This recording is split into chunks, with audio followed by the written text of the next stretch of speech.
समन्ता चक्रवालेषु अत्रा गच्छन्तु देवता सद्धम्मं मुनिराजस्स सुनन्तु सग्गमुखदं धम्मස්සවන කාලෝ අයං බදන්තා ධම්මස්සවන කාලෝ අයං බදන්තා ධම්මස්සවන කාලෝ අයං බදන්තා නමෝ තස්ස භගවතු වරහතු සම්මා සම්බුද්දස්ස නමෝ තස්ස භගවතු වරහතු සම්මා සම්බුද්දස්ස නමෝ තස්ස භගවතු වරහතු සම්මා සම්බුද්දස්ස.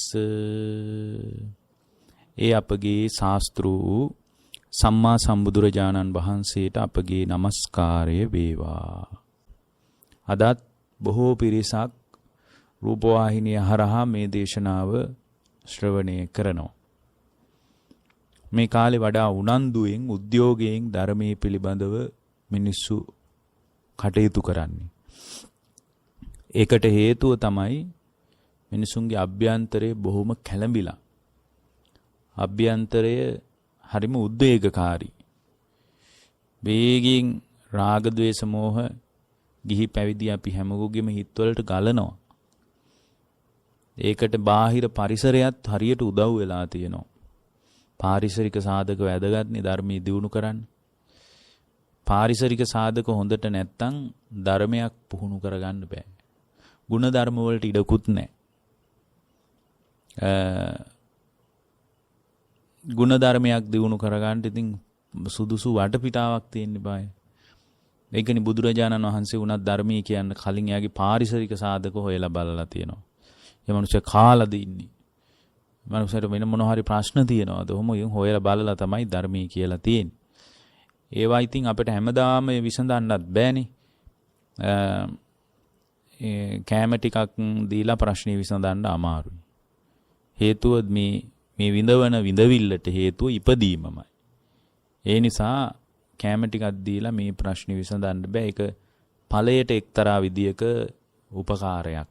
හේතුවට විසඳුම් හේවීමක් නෙමෙයි. නමුත් ඉතින් අපි පැහැදිලි කරන්නේ මේ හේතුඵල ධමයක් නිසා අපිට මේ වෙලාවට විතරක් ප්‍රතිචාර දක්වන්නේ නැහනේ.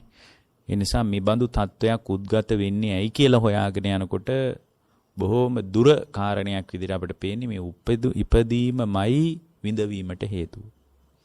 ඉපදුන් නැත්තම් විඳවන්න පුද්ගලයෙක් නැහනේ. එතකොට ඉපදීමට මිනිස්සු හරි කැමතියි. ඒකට අපි කියන්නේ භව තණ්හාව කියලා. මිනිස්සු හරියට භවයට තණ්හා කරනවා. ජීවිත තෘෂ්ණාව අපි හැමෝටම තියෙනවා. මේ ජීවිතේ නැති වෙනවට අපි හරි බයයි. අපිට තියෙනවා තැති ගැන්මක්, බයක්. තිරිසන් සතෙක් පවා ජීවිතයට ආසා කරනවා. තිරිසන් සතෙක් නෙමෙයි නිරේ ඉන්න නිරසත්වයක් පවා නිරසත්වයකට ජීවිත තෘෂ්ණාව තියෙනවා. ඒ කියන්නේ නිරේ ඉන්න නිරසත්වයක් නම් දැන් විඳවම ඉන්නේ. ඒත් එයා කැමති නැල්ලු ඒ ජීවිතය අත්හරින්න. දැන් ඔබ හොඳට බලන්න බොහොම තිරිසන් සත්තු ඉන්නවා. ඒකට හේතුව ඒ සන්දර්භයේ හේතුඵල සකස් වෙලා තියෙන විදිය තමයි. අපේ ක්‍රමයට අනුව තමයි අපි අපේ පරිකල්පනයන් ගොඩ නැගිනේ. දැන් අපි බොහෝම ප්‍රියමනාපව ආහාර ගත්තට හොඳට උයලා ඉතින් බොහොම පිරිසුදු කරලා සමහරට කඩින්වත් කන්නේ නැහැ. මොකද කඩවල් වලක් තියෙනවා මහ ජරා කෑම. ඒ නිසා පිරිසු හොදලත් දන්නේ නැහැ හරියට. එහෙම කියලා අපි ඉතින් බොහෝම පිරිසුදුව තමයි කෑම ටික ගෙදර හදාගන්නේ. ඒ වුණාට නිරේ මේ තිරිසන් ලෝකෙට වැටුණොත් ඊට පස්සේ අපි හිතමුකෝ ඌරෙක් වෙලා උපන්න කියලා. එතකොට අසූචිත් නිකන් සුදා භෝජනේ වගේ. එදාට ඒ සන්දර්භයට තමයි ඒ හේතුඵල ගැලපෙන්නේ. අපි මේ කඩේකින්වත් හරියට කන්නේ නැහැ. අපි ඔය එළවලු වර්ගෝ හරියට හොදන්නේ නැහැ. ඔය මිනිස්සු මේ සල්ලි වෙනුවෙන් තමයි ඔය කරන්නේ. ඒ නිසා මම නම් හාන්දරෝණී ගෙදරටම ඇවිල්ලා අපි ගෙදරින් බත් ටිකක් කනවා. අර මම නම් කඩේකින් කන්නේ නැහැ කියලා සමහර මහත්තුරු එහෙම අපිට කියලා තියෙනවා. ඒ වුණාට ඉතින් එයා තිරිසන් ලෝකෙට වැටුණොත් ඉතින් සුදා භෝජනේ වගේ අසූචි වළඳන්න වෙන්න බැරිකමකුත් නැහැ. ඉතින් ওই විදිහ ඉතින් ඒ ජීවිතේට ඉතින් එයා ඊට පස්සේ ආදරය කරනවා. දැන් මේ ජීවිතේට අපි ජීවිත තෘෂ්ණාව තියෙන්නේ. එහෙමනම් අතීතෙත් ওই විදිහටම ජීවිත තෘෂ්ණාවෙන් තමයි අපි ආවේ. ඒ සන්දර්භේ අපි ඇති වෙච්ච දේවල් වලට අපි ආදරය කළා. ලෙන්ගතුකම් පෑවා. දැන් මම නම් මට නම් සියල්ලටම වඩා මගේ දරුවෝ තමයි ස්වාමින් වහන්සේ වටින්නේ. එහෙම කියලා කිව්වට අතීතයේත් එහෙම කියපු කාල තියෙන්න ඇති. ඒ කාලවල දරුවෝ මහා ස්තරම් විදියට ඔලුව උඩ තියාගෙන ඉන්න ඇති. දැන් ඉතින් වගේ වගක් තියනවද නිකන්වත්? ඒ සන්දර්භයේදී තමයි ඒ සෙනෙහස හැඟීම් උපදින්නේ. ඒවට අපි අනවශ්‍ය වටිනාකමක් දීලා තිනවා. අන්න ඒක තමයි ගැටලුව. මොකද ඒකට අනවශ්‍ය වටිනාකමක් අපි දීලා තියෙන්නේ මේ ඉපදෙමින් මැරෙමින් යන ගමනක් තියෙනවා කියලා අපිට තේරෙන්නේ නැහැ. ඒතර ඉපදෙමින් මැරෙමින් යන ගමනකදී එක්තරා නැවතුම් පොලක සන්දිස්ථානයක අපි නැවතිලා ඉන්නවා කියලා අපිට තේරෙන්නෙත් නැහැ. අපි මේ සන්දිස්ථානයේ තියෙන දේවල් වලට අනවශ්‍ය වටිනාකම් දෙනවා. එතකොට මේ අනවශ්‍ය වටිනාකම් දුන්නට පස්සේ අනවශ්‍ය වටිනාකම අර්ථවත් කරගන්න යාට ගොඩාක් දේවල් මෙහි කරන්න වෙනවා. ඒව ඔක්කොම කරලා හිස්සතින්ම මැරිලා යනවා. එතකොට මැරිලා ගියාට පස්සේ මැරුණාම ඉතින් මෙහි ආයේ පාන්සු කූල 7 දවසේ දාන 3 මාසේ දාන අවුරුද්දේ පින්කම් අවුරුදු 2 3 4 හොම් පින්කනුත් කරයි. හැබැයි ඉතින් ඒවත් ලොකු දව්වක් වෙන්නේ නැහැ මැරිච්ච මිනිස්සයාට. ඇයි? මැරිච්ච මිනිස්සයාට දායාදේ එයාගේ කර්මී මිසක් එයාගේ අම්මගේ කර්මී නෙමෙයි. දරුවන්ගේ කර්මී. මෙහි දරුවෝ සමහරට අපේ තාත්තා වෙනුවෙන් අපේ අම්මා වෙනුවෙන් හාඳුරන්නේ මේ පින්කම කරන්න කියලා කළාට ඒ පින අපත යන්නේ නැහැ. ඉතින් ඒ අයට ලොකු දව්වක් ඒක.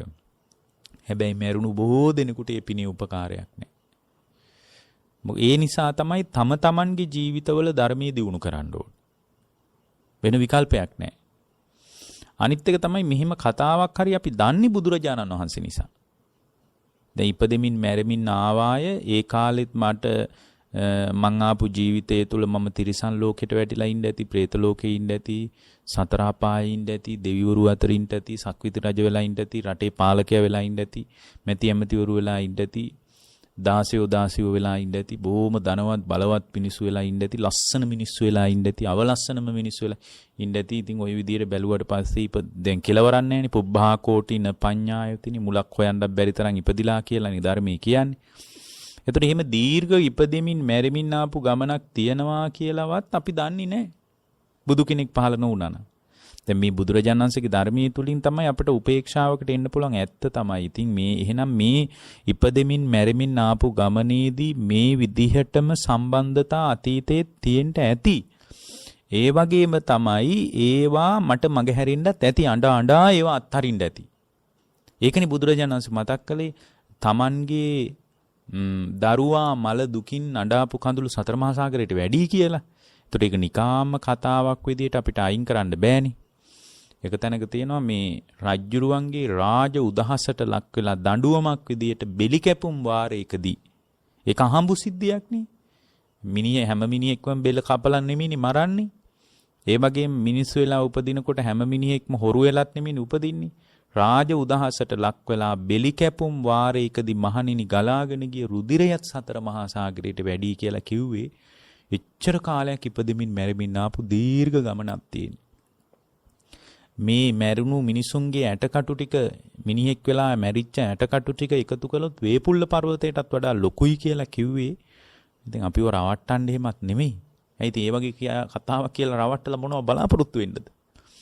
ඒකට හේතුව තමයි බුදුරජාණන් වහන්සේ ඉපදෙමින් මැරෙමින් ආපු ගමනේ දීර්ඝ සංසාරේ පුබ්බේ නිවාසානුස්සති ඥානෙන් පෙර කඳ පිළිවෙත් දකින් නුවණින් අභිඥා පාදක සමාපatti නැගිටලා බැලුවා ඉපදෙමින් මැරෙමින් ආපු ගමන මොනතරම් දිග එකක්ද කියලා.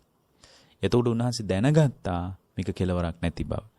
එතකොට එහෙමනම් එහෙම කෙලවරක් නැති බවක් නම් ජීවිතේ තියෙන එකේ දශමයක් වගේ අඹමල් රේණුවකටත් වඩා පොඩි තත්වයක් නම් මේ ජීවිතේ. ඒ ආපු ජීවිතෙන් ගත්තොත් 4න් එකක් 10න් පංගුවක් එහෙම කියන්න බැරි මට්ටමේ එකක් නා.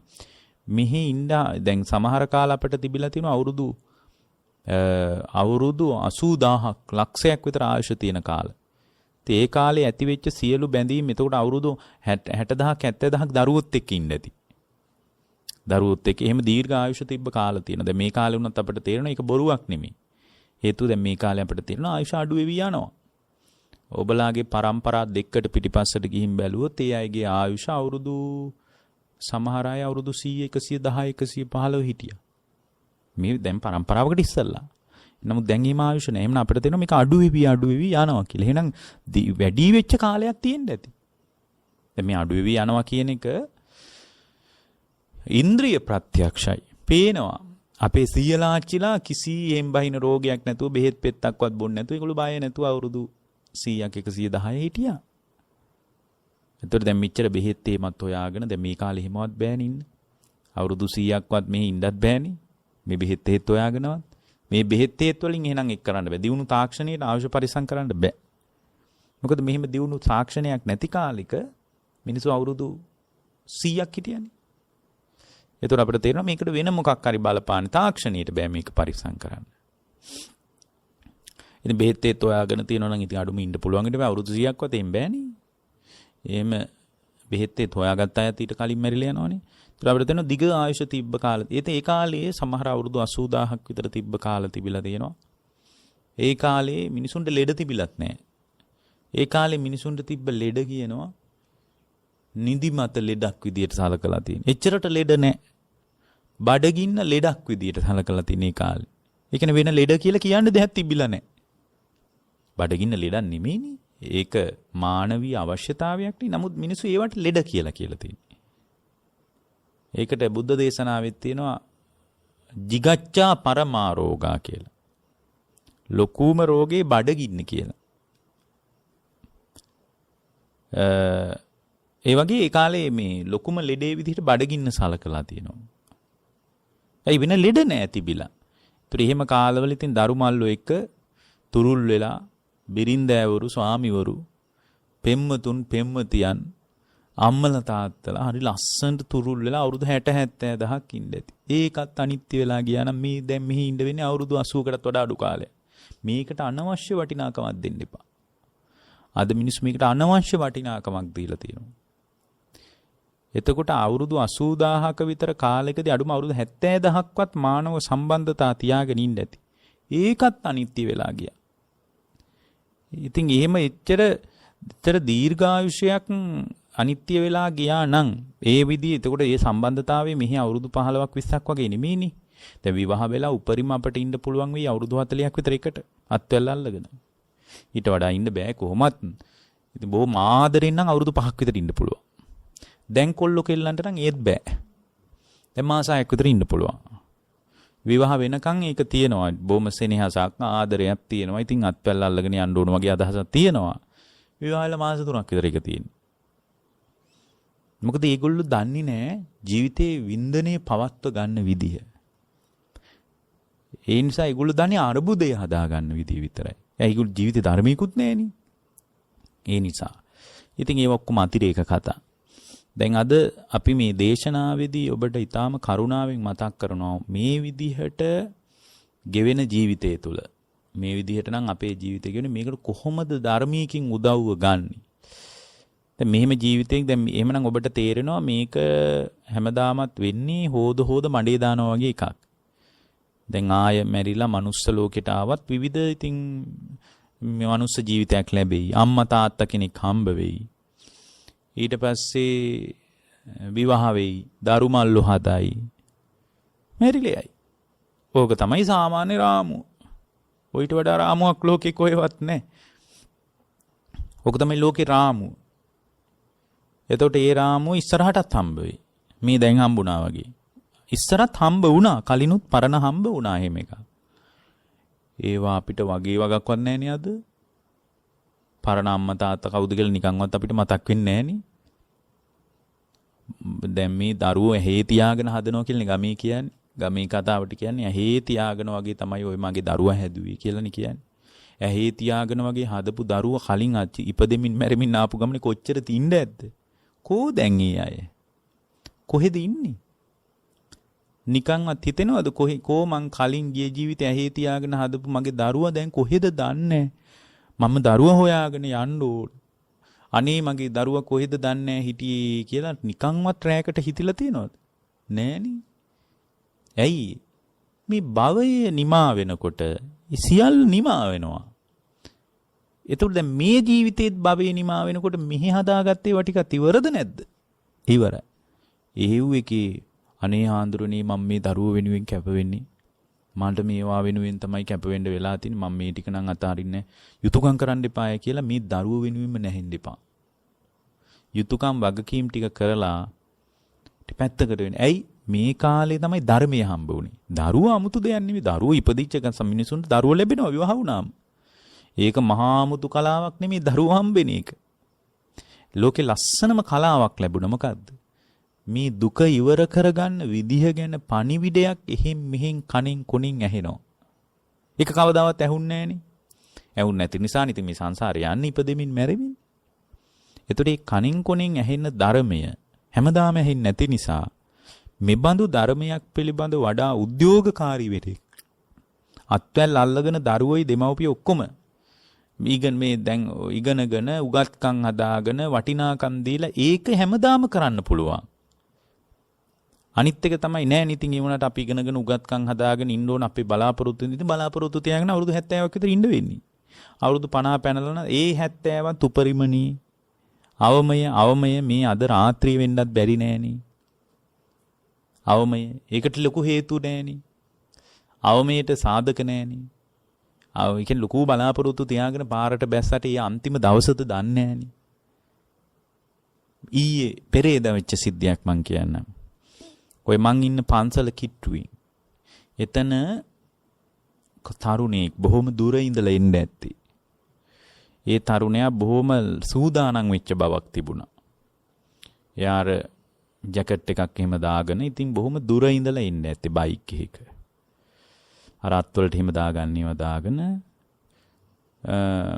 එදා නිවාඩු දවස ලංකාවේ මිනිස්සු වැඩට ආවේ නෑ එදා. බොහෝ කඩවල් වහලා තිබ්බා. ඒ නිසා වේගෙන් ඉන්න ඇති. එනකොට එතන අනිත් පැත්තෙන් තව බයික් එකක් හරහට දැම්ම මේ ලෝ දහසකුත් ඔය අනුරාධපුර පැත්තේ ඉඳලාවත් එන්න ඇති. තරුණයි. දහසකුත් බලාපොරොත්තු තියාගෙන තමයි එන්න ඇත්තේ. ගොඩාක් බලාපොරොත්තු වෙන්න ඇති. කොහොම තියාගෙන එනකොට මේ පැත්තෙන් බයික් එකක් ආවා අනිත් පැත්තෙන් ත්‍රී වීලර් එකක් ආවා. ඒතර මේ තරුණිය අරකේ වැදුනා. වැදුනහම එහෙම විසි වුණා. බොහොම සූදානම් වෙලා දහසකුත් බලාපොරොත්තු තියාගෙන මේ ආර්ථික අරගලයේ ජයගෙන ජීවිතේ කොහොම හරි ගොඩ යනවා කියලා හිතාගෙන තමයි එන්න ඇති. උදේ මේ ආපු ගමනක් වෙන්න ඇති. වැදුනහම මේ කකුලේ ඉලෑටය කැඩිලා එළියට ආවා. එතකොට ඒ එළියට ආවා ඒ ගමම්ම මිනිස්සු වතුරේම ගහලා බැලුවා කිව්වා. ඊට පස්සේ එතනම මිය ගිහින් තිබුණා. උදේම බයික් එකට ගොඩ වෙලා ලස්සනට ලෑස්ති වෙලා. උදේම ගොඩ වෙනකොට හිතන්න නැතුව ඇති ආද තමයි අන්තිම ගමන. මේ තමයි අන්තිම ගමන මගේ කියලා හිතන්න නැතුව ඇති. එතකොට එහෙම හිතන්නේ නැතුව තමයි පාරට බහින්න ඇත්තේ. හිතන්න නැතුව ඇති නිකම් බල්ලෙක් වගේ බලු පැටියෙක් වගේ පාර අයිනක මගේ හුස්ම පොඳ යයි කියලා හිතන්න නැතුව ඇති. අන්න එහෙම ජීවිතයක් ඔයලා ඔය නඩත්තු කරන්නේ. මම නඩත්තු කරන්නේත් එහෙම ජීවිතයක්. මේකට අනවශ්‍ය වටිනාකම් දෙන්න එපා. එතකොට දැන් හරි මොකද්ද දැන් ඔබ වහන්සේලා අපිට කියන්නේ කරන්න කියලා. කියන්නේ ඔය සුපුරුදු ජීවිතේ ඕම ගෙවන්න. ඒ ගෙවන ගමන් ධර්මයට ජීවිතේ විවෘත කරගන්න. ධර්මයට. ඒ ධර්මයට ජීවිතේ විවෘත කරගන්න කියලා කියන්නේ ධර්මයේ තුල ශක්තිමත් වෙන්න ටිකෙන් ටික ඒකට බොහෝ උපකාර වෙන දෙයක් තියෙනවා නම් බොහෝ උපකාර වෙන දෙයක් තියෙනවා නම් ඒ තමයි සති සම්පජඤ්ඤේ. ඒක තරම් උපකාර කරන තවත් දෙයක් නැහැ. සති සම්පජඤ්ඤය. සතිය කියන්නේ සිහිය කියන එක. සම්පජඤ්ඤය කියන්නේ නුවණ කියන එක. මේ මොහොත තුල සිහි නුවණ පවත්තන්න අන්න අමාරු වැඩක් නෙමෙයි කියන්නේ. සුපුරුදු විදියට ජීවිතයත් ගෙවනවා. හැබැයි සති සම්පජඤ්ඤය මේ වෙලාවේ පවත්වනවා. දැන් අපි කියන්නේ ඍජුවම අනේ පොයේට පන්සලට එන්න, පොයේට පන්සලට ඇවිල්ලා සිල් ගන්න. එහෙම එකක් නෙමෙයි කියන්නේ. ඒවටත් වඩා වටිනා එකක්. ඒකත් හොඳයි. ඒක කරන එක තාම වටිනා දෙයක්. මොකද පූර්ණ කාලීනව ධර්මයට යොමු වෙන්න හම්බෙච්ච දවසක්නේ. ඒ නිසා ඒක අපි වෙනදා වගේම කරගෙන යන්න ඕන. ඒකනේ මම කිව්වේ දැන් සුපුරුදු දිනචර්යාව වෙනස් කරගන්න එපා.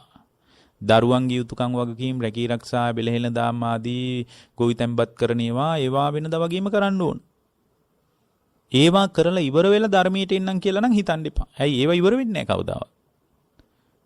මේවා ඉවර වෙලා හාඳුරන්නේ ඔය කියන විදියට එන්නම්කෝ කියලා එහෙම හිතන්න එපා. මොකද මේවා ඉවර වෙන්නේ මරණේ. එදා වෙනකන් ඔබට නම් විවේකයක් හම්බ වේවි කියලා කවදාවත් හිතන්න එපා. එහෙනම් මේ වැඩ අස්සේම දෙයක් කරන්න පුළුවන් නම් ඒක හොඳයිනේ. මේ වැඩ ටික අස්සේම මොනවා හරි කරන්න පුළුවන් නම් ඒක හොඳ නිසා වෙනදා වගේම ජීවිතය වෙනස් කරගන්න එපා. ජීවිතේ වෙනස්. එතකොට දැන් මම කියනවානේ දැන් මේ අනවශ්‍ය වටිනාකමක් දෙන්න එපා කියලා මං කිව්වනේ. මේ අපි අනවශ්‍ය වටිනාකමක් දීලා තියෙනවා මේ ඇති වෙලා නැති වෙලා යන ලෝකයකට කියලා. අනවශ්‍ය වටිනාකමක් දෙන්න එපා කිව්වම ඕවා කතාන්දර විතරයිනේ. එපා කිව්වට මිනිස්සු වාට වටිනාකම් නොදීන්නේ නැහනේ. මම කියනවා ඔබේ දරුවට වටිනාකමක් දෙන්න එපා. මොකද දරුවත් අනිත්‍යයි, ඔබත් අනිත්‍යයි. ඔබ දරුවා දකින්න ඇහත් අනිත්‍යයි, දරුවගේ කටහඬ අහන කනත් අනිත්‍යයි. දරුවව දකින්න ඒ දරුවගේ ඇහත් අනිත්‍යයි, දරුවගේ කනත් අනිත්‍යයි, දරුවාත් අනිත්‍යතාවයට අයිති.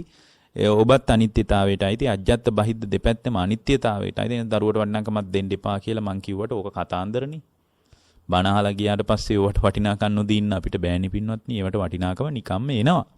මොකද සංසාරයේ හැඩය තමයි අපි වටිනාකම් දෙමින් තමයි ජීවිතේ ඇවිල්ලා තියෙන්නේ. වටිනාකම් දීලා. ඉතින් ඒ වටිනාකම් දුන්න සංසාර පුරුද්දට නිකාම වටිනාකම ඇලවෙනවා. වටිනාකම දෙනවා. හරි වටිනාකම නොහිටින මට්ටමට හිත පුහුණු කරගන්නාම ඒක දැන් අපි මම එකනේ කිව්වේ කලින් වගේම ජීවිතේ ගෙවන්න. හැබැයි මේ විදියට කරනකොට වටිනාකම નિરાයාසයෙන් අඩු වෙන්න පටන් ගන්නවා. ඒක හොඳ තත්ත්වයක්. යුතුයකම් වගකීම් මග හරින්නේ ආනේද ඔයත් අනිත්‍යයිනි පුතා. ඒ නිසා ඔයාගේ වැඩක් බලා ගන්න. මමත් අනිත්‍යයි, අපේ නෝනත් අනිත්‍යයි. නෝනගේ වැඩක් බලා ගන්න, මම මගේ වැඩක් බලා ගන්න කියලා තුන් පැත්තකට වෙන්නේ නැහැ. යුතුයකම් වගකීම් ටික කරනවා අර යථාර්ථ අවබෝධයෙන් යුතුව. මවාගත්ත ලෝකයට අහු වෙන්නේ නැතුව යථාර්ථ අවබෝධයෙන් යුක්තව ලෝකයට විවෘත වෙන තත්වයකට අපේ හිතපත් වෙනවා. එතකොට මේ බොහෝ උපකාර වෙන යම් ධර්මයක් තියෙනවා නම් ඒ තමයි පින්වත්නි සතිච සම්පජඤ්ඤච ඉමේ ද්වේ ධම්මා බහුකාර. අන්න එහෙමයි තියෙන්නේ. මහණෙනි උපකාරයේ පිනිස පවතින සති සම්පජඤ්ඤේ තරම් දෙයක් මම දකින්නේ නැහැ කියනවා. මේ වෙලාවේ ළඹ සිටි සිහියට එනවා. නුවණ සති සම්පජඤ්ඤය කියන්නේ නුවණනේ. නුවණත් යොදනවා. නුවණ කියන්නේ මේ ඉගෙන ගන්න අදාළ දහම් දැනුම නෙමෙයි. මේ වෙලාවේ නුවණින් කටයුතු කරනවා. කොහොමද? දැන් මොකක් හරි ප්‍රශ්නයක් ආවට පස්සේ තමන්ගේ ඇතුළ කලඹ ගන්න නැහැ. දැන් අපි මොකක් හරි ප්‍රශ්නයක් ආපු ගමන් අපේ ඇතුළ අවුල ගන්න නැද්ද? ඇතුළ අපි පත්තු කරගෙන දුවනවා. එතකොට ඒවට ගින්දර ඒවට පිදුරු දාන්න ලෝකේ ඕන තරම් කට්ටිය ඉන්නවා. ඒවා නිවන්න කවුරුත් නැහැ. නිවනවා නම් ඉතින් බුදුරජාණන් වහන්සේගේ ධර්මයේ විතරයි. ලෝකේ රාගයෙන් අවුස්සන්න ලෝකේ ඕන තරම් ඉන්නවා කට්ටිය. ද්වේෂයෙන් ගිනි ගන්නකොට ඒකට පිදුරු දාන්න මෙහි ගොඩාක් අය ඉන්නවා. වතුර දාන්න කවුරුත් නැහැ. රාගය කියන ගින්නට සමාන ගින්නක් ලෝකේ නැහැ. බුදුරජාණන් සේමයි වදාළේ මහණෙනි ලෝකේ සියලු ගින්නට වඩා භයානකයි ඇතුලේ රාග ගින්න ඇවිලුනොත්. රාගය කියන්නේ ඇලුනොත්, ඇලීමක් ඇති වුනොත්. බලන්නකො ඇලිච්ච තැන්වල දුකනේ තියෙන්නේ. ඒ වුණාට නොඇලිච්ච දේවල් නිසා අපිට දුක හටගන්නේ නැහැ නේ පින්වත්නි. මේ වෙලාවේ දැන් මම අර ඉස්සල්ලා කියපු සංසිද්ධිය. අර එක්තරා තරුණෙක් මිය ගියා කියන සිද්ධිය දැන් දවස් දෙකකට උඩදී පාරේම එහෙම මිනිහගේ මිනිස්යාගේ හුස්ම පොඳ එතනම හෙළුවා කියන සිද්ධිය.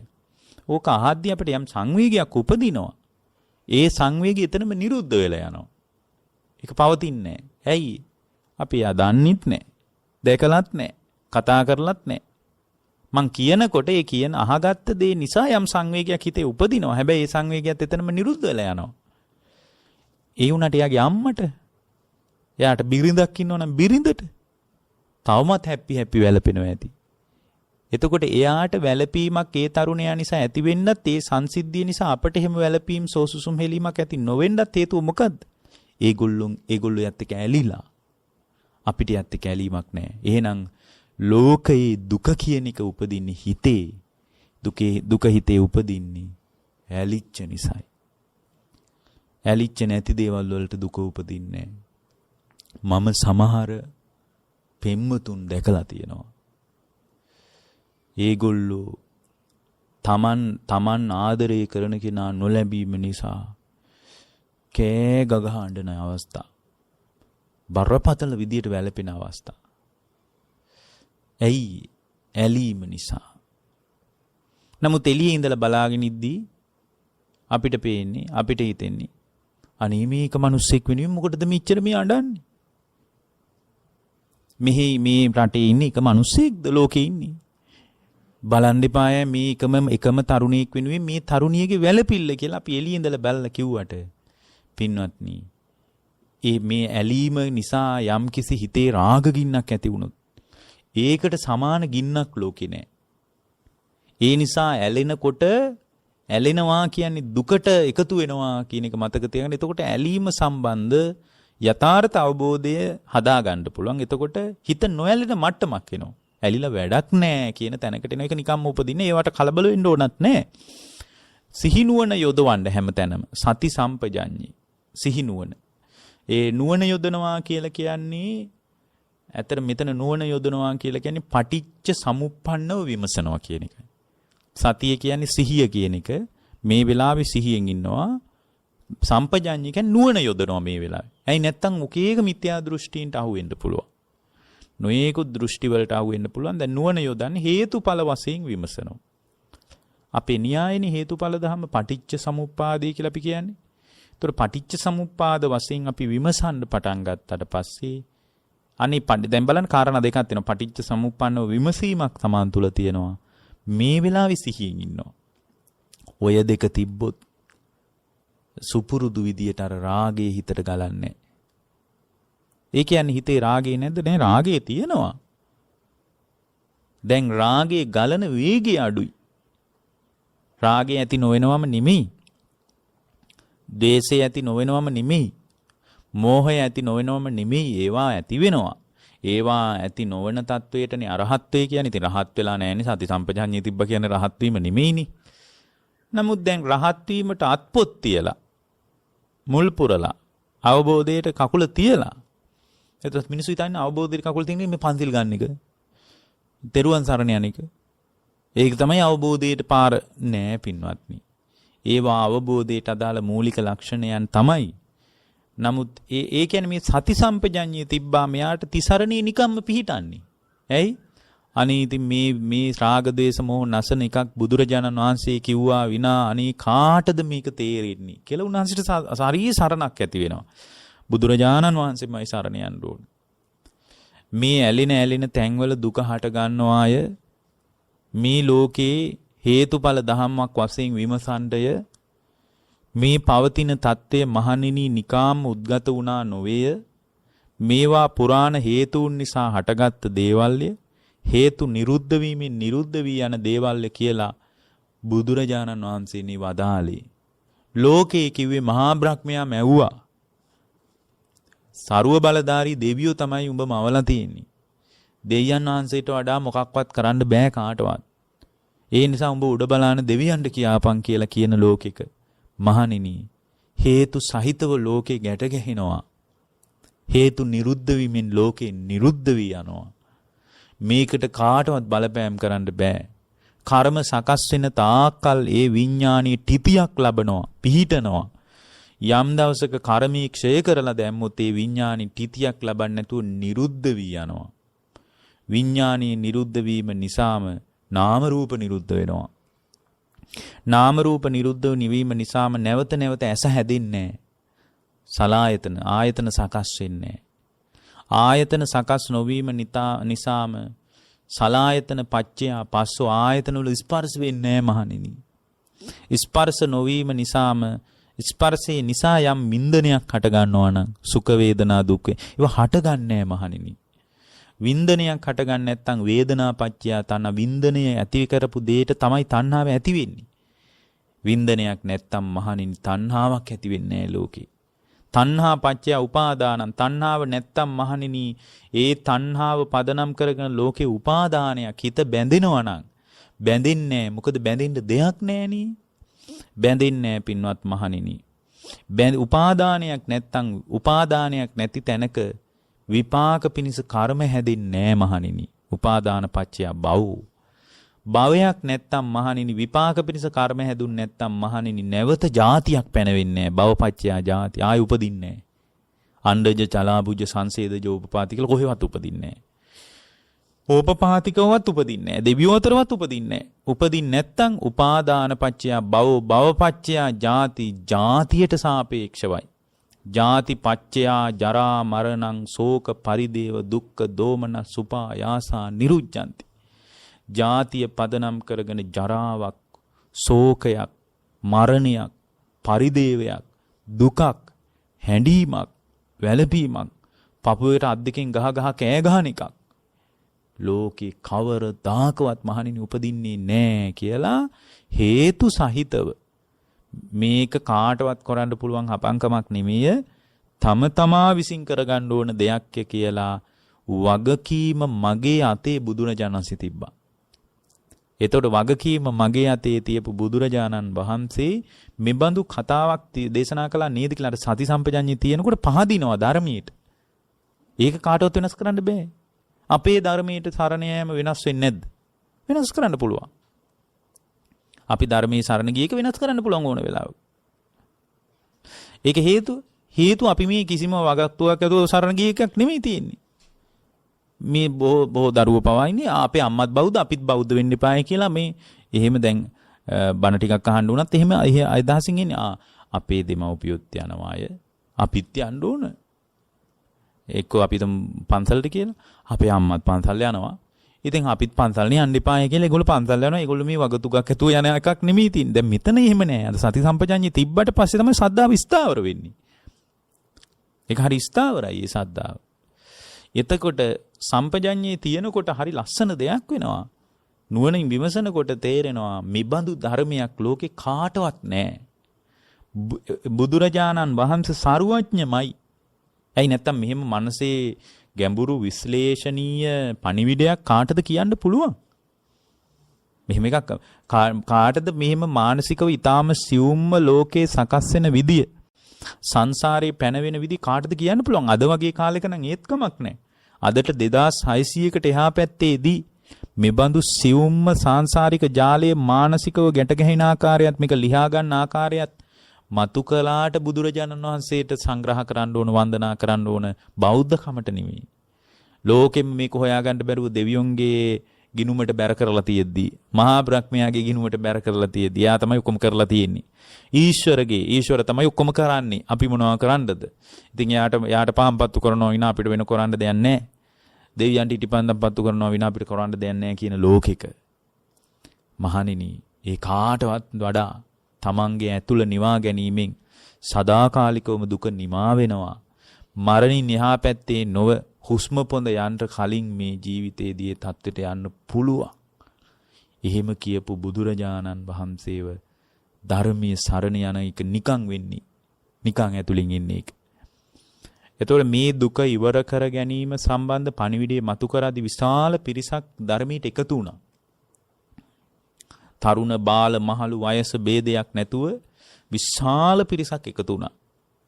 ඒ එකතු වෙච්ච අය අතරින් මේ ජීවිතයේ තුලදීම අවබෝධය කරා ගිහින් දුක නිමා කරපු බවට ප්‍රතිවේද කළා.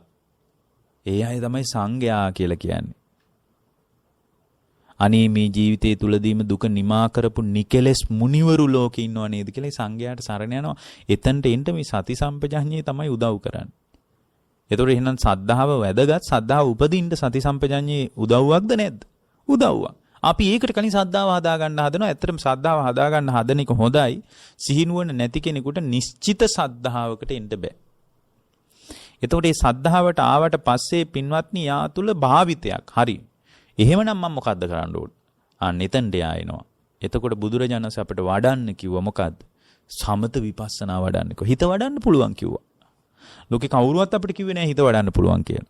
ලෝකේ හැමෝම කිව්වේ ඇඟ හදන්න පුළුවන් කියලා. ඔයාගේ හැම හදන්න පුළුවන් කියලා. කොණ්ඩේ හදන්න පුළුවන්. ඇඟ පෘෂ්ටිමත් කරගන්න පුළුවන්. මේ සුදු කෙස් කළු කරන්න පුළුවන්. ඕවා තමයි ලෝකෙ කිව්වේ. හැම රැලි වැටෙන එක නවත්තන්න පුළුවන්. එතකොට ওই වගේ කතා ලෝකෙ කිව්වේ. නමුත් බුදුරජාණන් වහන්සේ අදට 2600කට එහා පැත්තේදී කිව්වා මහණෙනි මේ හිත වඩන්න පුළුවන් කියලා. කොහොමද? සමත වශයෙන් වඩන්න පුළුවන්. ඒ වගේම විදර්ශනා කරන්න පුළුවන් හිත. මොකද ලෝකේ හිතෙන්නේ පින්වත්නි වටිනාකම් දෙන්නේ. හිතෙන්නේ මේ ලෝකේ මවාගෙන ඉන්නේ. සත්‍ය වශයෙන්ම ලෝකේ හිතෙන් මවාගෙන ඉන්නවා මිසක් අපි ওই හිතෙන් හිතාගෙන ඉන්න ලෝකේ ඇත්තටම නැහැ. අපි නිට්ටය සුඛ ආත්ම සාරයෙන් කියලා අපි හිතාගෙන අපි ලෝකේ නඩත්තු කරනවා. අනේ මගේ දරුවා මට ඕන විදියට ඉන්න ඕන ඔයා මට ඕන විදියට තියාගන්න ඕන කියලා දරුවට කණ්ඩ බොණ්ඩ ඔක්කොම ගෙනත් දීලා හොඳට දරුවා නඩත්තු කළාට ඒක ලෝකේ යථාර්ථය නෙමෙයි. යථාර්ථය තමයි දරුවා අනිත්‍ය වෙන ස්වභාවයට ආйти. දරුවා අනාත්මයි. අනාත්මයි කියන්නේ මගේ කියලා වසඟේ පවත්වන්න පුළුවන් එකක් නෙමෙයි දරුවා කියන්නේ. මොකද මුළු ලෝකෙම නිරුද්ධ වෙලා යනවා නම් දරුවා විතරක් නිරෝධ ධර්මයක් නොවෙන්න විදිහක් නැහැනේ. දරුවා විතරක් නෙමෙයි දරුවා දකින්න ඇහත් අනිත්‍ය වෙලා යනවා නම් එතකොට මේ මට ඕන විදියට වසඟේ පවත්වන්න බෑනේ බාහිර රූප ශබ්ද ගන්ධ රස පොට්ටබ්බ ධම්ම කියන ඒවා. ඔය යථාර්ථයේ තේරෙන්නේ ජීවිතේ විදර්ශනා කරනකොට අනිත්‍ය දුක්ඛ අනාත්ම වශයෙන් අභ්‍යන්තර බාහිර ලෝකයේ දකින්නකොට. ඒ දැක්ම තමයි අපි විදර්ශනාවෙන් කරන්නේ. ඒකට අදාළ වටපිටාව අපසරිය හදාගන්න එක තමයි සමතයෙන් කරන්නේ. අන්න ඒ දෙක වඩන්න ඕන. ඔය වඩන භාවනා ක්‍රම වලින් ඔය එකක් පුහුණු කරන්න ඕනේ. ඒක ඉතින් ජීවිතේම කරගෙන කරන්න ඕනේ නැහැ. ටිකක් උවමනාවෙන් ඒක දියුණු කරන්න උනන්දු වෙන එක ඉතාම වැදගත්. එතකොට මොකද්ද වෙන්නේ? එතකොට පින්වත්නි නාමංච රූපංච මේ ද්වේ ධම්මා පරිඤ්ඤය කියලා එකක් තියෙනවා. එතකොට ඒ පුද්ගලයා තුල පිළිසිඳ දැක්මක් ඇති වෙනවා. අඩුවට භාගයකට නෙමෙයි. පිළිසිඳ මොකක්ද? නාම රූපංච. ඔන්න ඕක ගැනයි අවබෝධ කරන්න තියෙන්නේ. ඇයි? මේ නාම රූප කියන ධර්මයන් නිසා තමයි ලෝකෙම පැනවෙන්නේ. ඕක ටිකක් ගැඹුරු කතාවක්. නාම රූප ධර්මයන් නිසා තමයි පින්වත්නි මුළු ලෝකෙම පැනවෙන්නේ. නාම රූප කියලා ධර්මයන්ගේ පහළවීමක් නැත්නම් අපිට ලෝකේ අත්විඳින්න බෑ. ලෝකේ අපි අත්විඳින්නේ ඇසෙන්නේ, කනෙන්නේ, ආයතන වලින්නේ ලෝකේ අත්විඳින්නේ. ඒ නිසා අත්විඳින්නේ ආයතන වලින් නිසා මේ ආයතනයන්ගේ ඇත්ත කතාව. ඇසත් මගේ, ඇහැට පේන රූපයත් මගේ කියලා අවිද්‍යාව සහගතව ලෝකේ අතපොත ගගා හිටියට නමුත් ඒක ඇත්ත කතාව නෙමෙයිනේ. ඇත්ත කතාව තමයි මේවා හේතුඵල ධමින් ඇති වෙලා තියෙන බව. එතකොට අන්න ඒක හේතුඵල ධමින් හැදුනා කියන එක තේරුම් ගැනීම පිණිස තමයි බුදුරජාණන් වහන්සේ මතක් කළේ නාමංච රූපංච මේ ද්වේ ධම්මා පරිඤ්ඤය. පරිඤ්ඤය කියන්නේ මොකද්ද? පරිඤ්ඤය කියන්නේ පිළිසිඳ දැනගන්න ඕන කියන එක. ඒතර මේ අවබෝධය කරා යන්න නම් මේ සංසාර අර්බුදයේ තේරුම් අරගෙන මේක ගැටලුකාරී කියලා තේරුම් අරගෙන මේක අවබෝධය කරා යන්න නම් පරිඤ්ඤය වශයෙන් මේක අවබෝධ කරන්න ඕන. එතකොට ඔකට ලස්සන සූත්‍රයක තියෙනවා සංයුක්ත නිකායේ ඒ දේශනාව විතර සංයෝජනේසු භික්කවේ ධම්මේසු අස්සද්දානුපස්සිනෝ විහෙරති නාම රූපස්ස අවක්කන්ති හෝති නාම රූප පත්‍ය සලආයතනං කියලා.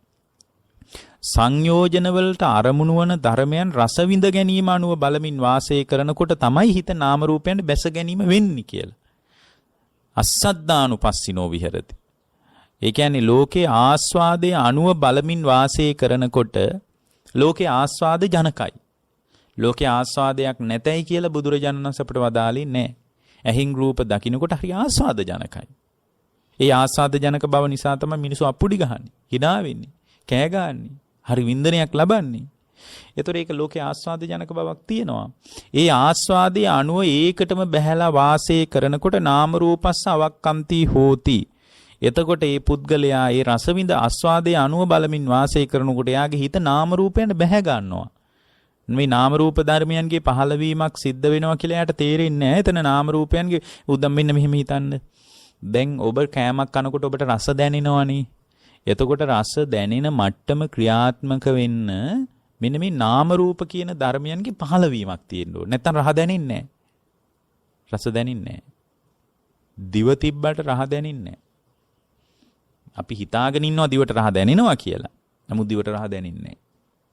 දිව රහ දැනෙන්න උදව් කරන මූලික ලක්ෂණය නමුත් දිවට රහ දැනෙන්නේ නැහැ. දිවක් තියෙන්න ඕන. ඒත් එක්කම දිව කියන්නේ රූපයට අයිති දේ.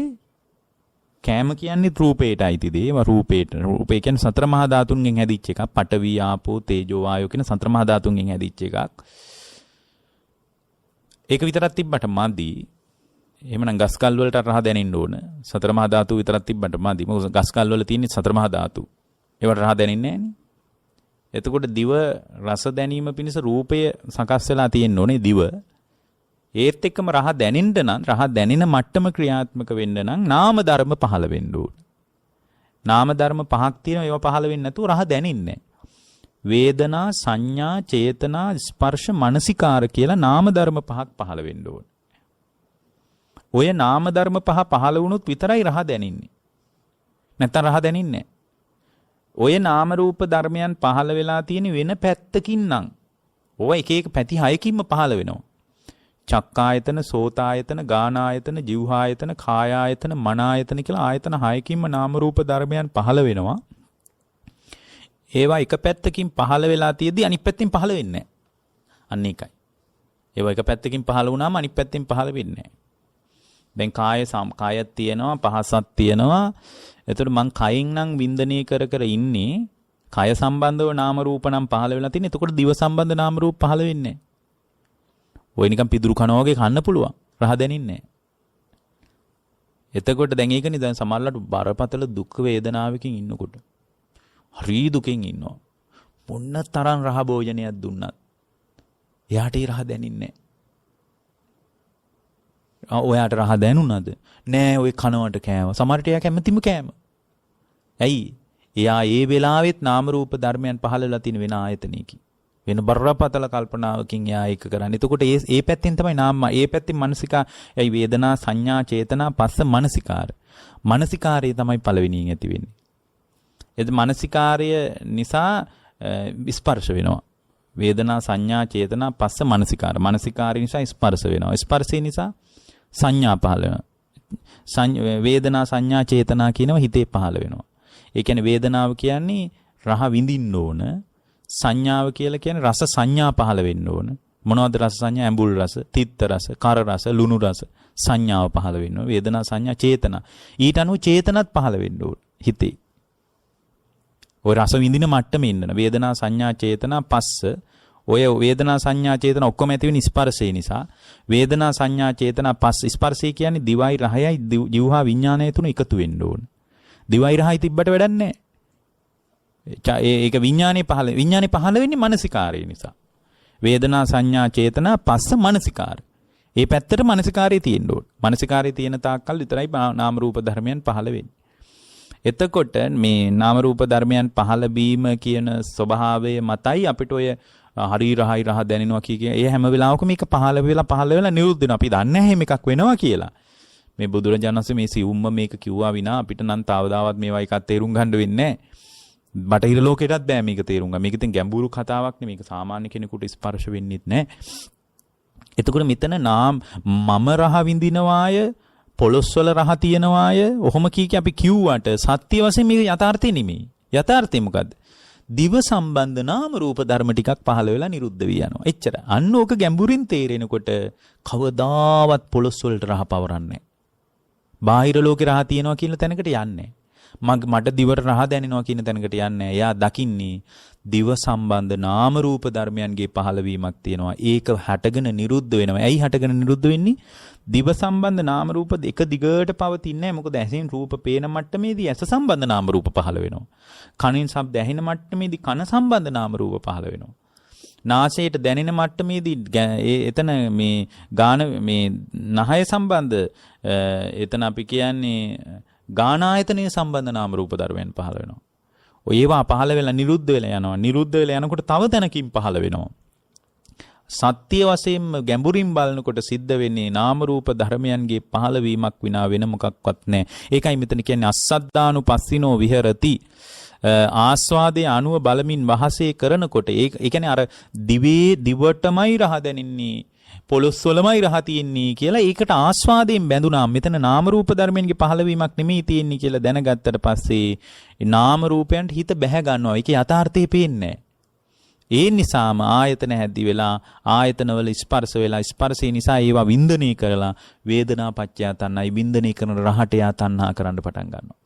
එයා දිවටත් තණ්හා කරනවා, රහටත් තණ්හා කරනවා, જીවහා විඥාණයටත් තණ්හා කරනවා, જીවහා සංපස්සේටත් තණ්හා කරනවා, જીවහා සංපස්සජා වේදනාවටත් තණ්හා කරනවා, රසයටත් තණ්හා කරනවා, ඊට පස්සේ රස සංචේතනාවටත් ඒ වගේම රසයේ සම්බන්ධ විතර්කයටත් රසයේ සම්බන්ධ ਵਿਚාරයටත් ওই විදියට යා තුල තණ්හාවම වැඩෙනවා. මොකද මෙතන නාම රූපයන්ගේ පහළවීමක් නිසා ඇති වෙනවාය. නාම රූප නිරුද්ධ වීමෙන් නිරුද්ධ වී යනවායි කියලා අර ගැඹුරු කතාව තේරෙන්නේ නැහැ. එතකොට අන්න ඔය කාරණේ තමයි පින්වත්නි පිළිසිඳ දැනගන්න. එතකොට තණ්හාව උපදින්නේ නැහැ. මොකද ආයතන හයේනේ තණ්හාව සකස් වෙන්නේ. දැන් තණ්හාව නිසා නේද අපිට දුක ඇති වෙන්නේ. මොකද බුදුහාමුදුරුව අපට මදාලේ මහණෙනි තණ්හාව නැත්තම් දුක නැහැ කියලා නේද? එතකොට තණ්හාව නම් අයින් කරන්න ඕන. තණ්හාව ඇති වෙන්නේ ආයතන හය හරහා නම් මේ යථාර්ථයේ තේරුම් ගත්තට පස්සේ කවදාවත් තණ්හාව උපදින්නේ නැහැ. ඊළඟට බුදුරජාණන් වහන්සේ මතක් කළා සංයෝජනීයේසු භික්කවේ ධම්මේසු ආදීනවානුපස්සිනෝ විහෙරති. මහණෙනි ආදීනව අනුව බලමින් වාසය කළොත් අන්න ඉස්සල කිව්ව ආස්වාදේ අනුව බලමින් වාසය කළොත් ආදීනවානුපස්සිනෝ විහෙරති නාම රූපස්ස අවක්칸ති නහෝති. මහණෙනි ආදීනව කිව්ව මොකද්ද? අනිත්‍යයි දුකයි විපරිණාමයි කියන එක ආදීනව කියන්නේ. එතකොට මේවා ඇති වෙලා නැති වෙලා යන නාම රූප ධර්ම ටිකක් ඇති වෙලා නැති වෙලා යනවනේ ඒක නිට්ටිය නෑ ඒක අනිත්‍යයිනේ. එහෙම ඇති වෙලා නැති වෙලා යන එකක් කියලා මේක දැක්කොත් රසයේ සම්බන්ධ මෙතන දිව මන් රහ බින්දිනවායේ පොළොස්වල රහ තියෙනවායේ නොව දිව සම්බන්ධ නාම රූප ධර්මයන්ගේ පහළවීමක් ඇති වෙලා නැති වෙලා යාමක් තියෙන කියලා ගැඹුරින් තේරුම් ගත්තට පස්සේ සංයෝජනීයේසු භික්කවේ උන්වහන්සේ මතක් කරනවා සංයෝජනයන් ඇතිවෙන දේවල් ගැන ආදීනවානුපස්සිනෝ විහෙරති ආදීනවානුව බලමින් වාසය කළොත් නාම රූපස්ස අවක්칸ති නහෝති. නාම රූපයන්ට බැස ගැනීමක් වෙන්නේ නැහැ. බැස ගන්න නැත්නම් නාම රූප නිසා සකස් වෙන ආයතනයන්ට බැස ගැනීමක් නැහැ. නාම රූප පත්‍ය සලආයතන ඒකට බැස ගන්නෑ. ආයතනයන්ට බැස ගත්තේ නැත්නම් ආයතනයන්ගේ ස්පර්ශයට බැස ගන්නෑ. ස්පර්ශයට බැහැ ගත්තේ නැත්නම් ස්පර්ශය නිසා හිතේ වින්දනය පහළ වෙනවා. වින්දනීයට හිත බැහැ ගන්නෑ. සුඛ වේදනාවට දුක් වේදනාවට බැහැ ගන්නෑ. ඒ නිසා රාගයේ පටිගය මෝරන්නේ නැහැ. සුඛ වේදනාව තුළ හැම වෙලාවෙම රාගය මෝරනවා. දුක් වේදනාව තුළ හැම වෙලාවකම ව්‍යාපාදයේ පටිගය මෝරනවා. බැහැ ගන්න නැත්නම් වේදනාපච්චය තණ්හා වින්දනී නිසා යම් තණ්හාවක් හිතේ උපදිනවා නම් රස තණ්හාවක් කෑම ගැනනේ අපි කිව්වේ. ඒ තණ්හාව දැන් මෝරන්නේ. ආදීනවානුපස්සීව බලන්නයි තියෙන්නේ. එතකොට මොකද්ද වෙන්නේ? එතකොට වෙන්නේ බුදුරජාණන් වහන්සේ මතක් කළා අවිජ්ජාච භව තණ්හාච ඉමේ ධම්මා පහතබ්බා. අවිද්‍යාවයි භව තණ්හාවයි දෙකම නිරුද්ධ වෙලා යනවා. නිරුද්ධ වුණාට පස්සේ ලෝකේට අර ඇහෙන්න පේන රූපේට ওই රූප වලටනේ දරුවයි බිරිඳයි සෝවා ඔක්කොමයි තී. රූප ශබ්ද ගන්ධ රස පොට්ටම්බ ධර්මයන් පිළිබඳව තණ්හාවක් උපදින්නේ. තණ්හා ආදීනවානුපස්සීව. එතකොට එයාගේ හිත නිස්සරණයටපත් වෙනවා. ඒ වාගේ එයා අත්දකින්න ලෝකයේ කිරි චන්දරාගේ දුරු වෙනවා. ඒ දුරු වෙන්නේ අවිද්‍යාව දුරු වෙච්ච නිසා. අන්න අවිද්‍යාව. මොකද අවිද්‍යාව කිව්වේ මේකේ යථාර්ථය පේන්නේ නැතිකම. දැන් යථාර්ථය පේනවා. මොකද්ද? මේ මම රහ විඳිනවාය, මට රහ දැනෙනවාය, එළියේ පොළොස්වල, බනිස්වල, කිරිබත්වල රහ තියනවා කී අපි හිතුවට සත්‍ය වශයෙන්ම රස දැනෙන මට්ටම සිද්ධ වෙන්නේ නාම රූප ධර්මයන්ගේ පහළවීමක් නිසා සත්‍ය වශයෙන්ම මේවා තුල රසය කියලා එකක් පවතින්නේ නැහැ. ඒවා මා තුල නාම රූප ධර්මයන් පහළ වෙච්ච නිසා මගේ හිත තුල ඇතිවෙච්ච හැඟීම් ටිකක් මෙතන ක්‍රියාත්මක වෙන්නේ. එතකොට මේ යථාර්ථයේ තේරුම් ගත්තට පස්සේ මේකේ අවිද්‍යාව දුරු වෙනවා. අවිද්‍යාව දුරු වුණාම අවිද්‍යාව දුරු වෙච්ච නිසා අත්දකින්න ලෝකයේ කෙරෙහි තණ්හාව මෝරන්නේ. ඔන්න ඔය දෙක පහ තැබ්බාම අවිජ්ජාච භව තණ්හාච ඉමේ ද්වේ ධම්මා පහතබ්බා කියන ස්වභාවයටපත් වුණාට පස්සේ යට අය කරගන්න දෙයක් නැහැ. බලන්නකෝ මේ කතාව ASCII දාන කතා මොකක්වත් තියනවද? නැහැ. අපි ඒව ටික විතරක් අල්ලගෙන හිටියට බුද්ධ පූජා ටික විතරක් අපි අල්ලගෙන හිටියට ඒ මොකක්වත් මේ කතාවේ නෑනේ. මේ කතාවේ තියෙන ඇතුළ වෙනස් කරගන්න විදිය. ඇතුළ වෙනස් වුණාට පස්සේ ආව නිවෙනවා. 아무තුවෙන් නිවන්න දෙයක් නෑ. එයා නිවෙනවා. එහෙනම් ඇතුළ වෙනස් කරගන්න බලන්න. ඒකට සල්ලියන්නෙත් නෑ. Tamanගේ චින්තන රටාව ධර්මයත් එක්ක කල්පනා කරන්න. එතකොට පෙනෙයි මම මේ එළියේවට අහුවෙලා ගියපු එක මොනතරම් මායාවේ තොණ්ඩුවකට අහුවීමක්ද කියලා Tamanටම දැනේවි. අන්නේ දැනිච්ච දවසට ඔබට තේරෙවි මෙබඳු ධර්මයක් මගහැරුණා නම් ඒක పూర్වේ කර්මයකටමයි කියලා තේරෙයි. ඒ නිසා මේ ධර්මයට වටිනාකමක් එදාට ලැබි. ඒබඳු වටිනාකමක් සහිතව Tamanගේ ජීවිතේ ගොඩනගා ගන්නට මේ උතුම් පැයක කාලයක බුද්ධ දේශනාව උපකාර වේවා කියලා අපි ඔබට ආශිර්වාද කරනවා.